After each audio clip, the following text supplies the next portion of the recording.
basically became a skinhead at the age of 14. I had a family member who was a skinhead, and I decided to try to impress him. I was already a chronic runaway at that point. I lived on the streets quite a bit. So it almost seemed like a natural evolution for me. I mean, I got beat up a lot, so I think by the time I was 19, I enjoyed the fact that everyone feared me because of the fact that I was beat up and bullied quite a bit.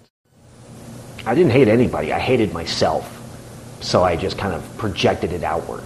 And you know, if you got a kid who's, you know, self-destructive and genuinely just doesn't like themselves, it's easy to convince them that minorities have caused all their problems, or to just turn that hatred toward minorities. It's real easy to convince a kid of that. So that's what happened to me. I got convinced that, you know, the Jews were at fault for all my woes, and, you know, the black man's been keeping me down, this and that, when all in all it was because I was a screw-up.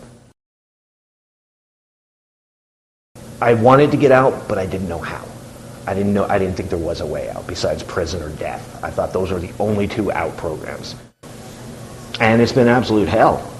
When I first got out, immediately we started getting death threats, people calling up 3 o'clock in the morning, and this went on for a couple years straight. I mean, just constant harassment and death threats for like 2 years straight. We were living on red alert. It's hard when you can't escape your own skin, you know. You can leave your past behind, but you can't run from your own flesh. And that was another reason why I wanted to burn them off my skin. Bryon receives approximately 30 injections on just one side of his face. The pain was horrendous, but I don't know, it was easy. It was fairly easy for me to endure. I always told myself it was a penance. I deserved it because I've caused a lot of people a lot of pain. I've been a shithead for a lot of years, and so it was easy to just tell myself that this is my penance. I have to go through this. Can I change my past? No.